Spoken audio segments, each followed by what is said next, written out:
শুরুটাই খুব ভিন্নভাবে করতে চাই। আপনার নিজের নামটা একটু মিমিক্রি করে করবেন। বন্ধুরা, আমার নাম জয়িতা রাশি। তোমরা তো সবাই আমাকে চিনেছো, তাই না? আমি তোমাদের বন্ধু ইকরির কণ্ঠে বলছি জয়িতা রাশি। সত্যি কথা বলতে আমার হচ্ছে পথ চলা শুরু হয়েছিল নাচ দিয়ে। আমি মেইনলি একজন নৃত্যশিল্পী, পাশাপাশি আমি একজন ভয়েস আর্টিস্ট।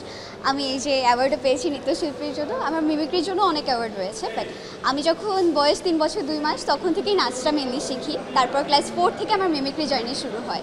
তো তারপর থেকে যখন দেখলাম যখন মিমিক্রি আপলোড করা শুরু করলাম, এরপর থেকে অনেকেরা ইনফ্লুয়েন্স হচ্ছে, তারা অনেকেরা চেষ্টা করছে মিমিক্রিটা তারা আরও সুন্দর করে করার চেষ্টা করছে। এই জিনিসটাই হচ্ছে সবথেকে বড় পাওয়া। তারা আমাকে দেখে ইনফ্লুয়েন্স হচ্ছে, তারা ট্রাই করছে বিভিন্ন জিনিস করার, তারা ট্রাই করছে নতুন জিনিস করার। আমার কাছে এটাই হচ্ছে সবথেকে বড় একটা পাওয়া। তারা হচ্ছে আমাকে ফলো করছে, তারা আমাকে লাইক করছে, এই জিনিসটা অ্যাকচুয়ালি অনেক ভালো লাগে। আমার বয়স যখন 3 বছর 2 মাস তখন থেকেই আমি নাচ শিখি। তখন হয়তো আম্মু জোর করে নাচের ক্লাসে নিয়ে যেত, কান্না করতাম যে না ক্লাস করবো না, ভালো লাগে না। কিন্তু আস্তে আস্তে যখন বুঝলাম যে না এটাই হচ্ছে আমার অরিজিন, আমি এটাতে অনেক ভালো কিছু করতে পারবো, তখন থেকে নাচের প্রতি একটা আলাদা ভালোবাসা তৈরি হয়ে গেছে। এটা না একটা কখনো বলতে পারবে না যে সে কেন ভালোবাসে। স্টিল নাও নাচ কন্টিনিউ করছি। যেমন আমি এখন যে নিজে আছি বা আমি ভার্সিটিতে পড়ছি, অনেকেরা নাচটা কি এই টাইমে ছেড়ে দেয়, তারা ছোটোবেলা থেকে করছে, তারা এখন অফ করে দিয়েছে। যেমন বাফা থেকে আমার সাথে মেবি মাত্র যে কন্টিনিউ করছি, বাকিরা সবাই এখন অফ হয়ে গেছে। সো আমার কাছে এই নাচটা আমি কখনো অফ করতে চাই না। এটা আমার একটা ভালো লাগার একটা দিক, আমার মাইন্ড ফ্রেশ করে, সব দিক থেকে এটা আমাকে অনেক শান্তি দেয়।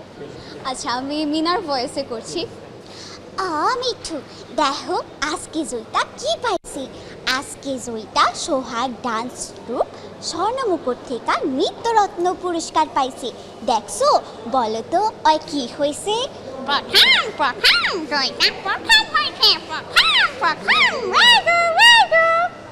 না, কণ্ঠের কোনো সমস্যা হয়নি এখন পর্যন্ত। কারণ আমি হচ্ছে যখন নাচ শেখা শুরু করেছি তখন আমি সুজিত মুস্তাফা স্যারের কাছে গান শিখতাম। তো তিনি হচ্ছে আমাদেরকে সবসময় চেঞ্জটা শিখিয়েছে, যেমন সাপা ধরে একদম হাই রেঞ্জে গলা নেওয়া, লো রেঞ্জে গলা নেওয়া, যেটা রেওয়াজটা আমার ছিল, তার জন্য আমার গলায় কোনো প্রবলেম হয়নি।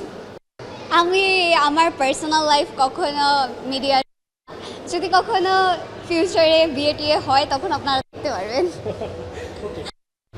বন্ধুরা, তোমাদের সবাইকে একটা কথা মনে রাখতে হবে, হার জিত কিন্তু সব কম্পিটিশনে থাকে, কিন্তু হেরে যাওয়া মানে কিন্তু লাইফ থেকে সরে আসা না।